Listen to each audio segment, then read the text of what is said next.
Actually speech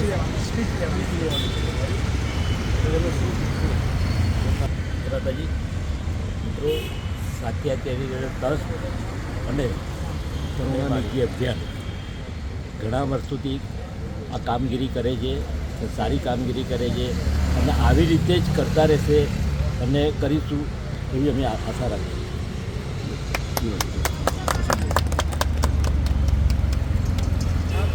જી અશોક સતપાલ, જય ભારત. હવે અમારું કામ છે સાથે ચેરિટેબલ ટ્રસ્ટ વતી એક જીવદાનનું કાર્ય વર્ષોથી કરતા આવ્યા છીએ, પણ છેલ્લા 3 વર્ષથી અમારી સાથે જય માડી શ્રી નિધિ ફાઉન્ડેશન જોડાયેલું છે. એમની સેવા બી અવિરત છે અને સોનામાં સુગંધ કહેવાય એવી રીતે અમને કોઓપરેટ કરે છે. સાથે અમારા કાંકરિયા જૂના જે સુપરવાઇઝર છે એ બી જોડાયેલા છે, વાઇલ્ડ લાઈફ રેસ્ક્યુરો જોડાયેલા છે, ઇતર બિઝનેસમેનો જોડાયેલા છે. આ બધા સર્વે થઈને પત્રકાર મીડિયા ગ્રુપ થઈને અત્યારે અમે લોકો અવેરનેસનું કામ કરી રહ્યા છીએ, સાથે જીવદયાનું કાર્ય કરીએ છીએ. કરુણા અભિયાન વિષયમાં અમે અત્યારે જે વર્ક કરી રહ્યા છીએ, 2 દિવસનો કેમ્પ હોય છે અમારો. અત્યારે રામબાગમાં મણિનગરની અંદર કેમ્પ છે, જેના થકી રામબાગ પોલીસ સ્ટેશનના સહયોગથી જગ્યાનું અમને ફાળવે છે હંમેશા. તો અમે આપ સૌના આભારી છીએ. જય હિન્દ, જય ભારત.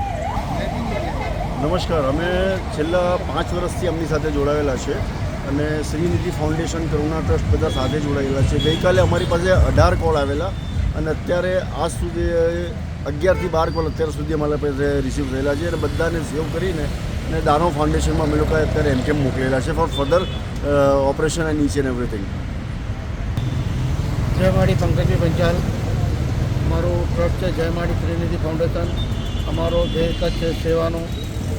અહીંયા સાથિયા ચેરિટેબલ સાથે જોડાઈ અને છેલ્લા 3 વર્ષથી 3-4 વર્ષથી અમે કાર્યરત છીએ. આમાં અશોકભાઈ સતપાલની સાથે જોડાઈ અને આ પક્ષી બચાવ અભિયાન કે જે અહીંયા ઘાયલ પક્ષીઓ આવે એને રેસ્ક્યુ કરી અને હોસ્પિટલ અમે જ્યાં અમારા અહીંયા સ્ટાફ છે એ ત્યાં હોસ્પિટલ સુધી પહોંચતા કરે છે.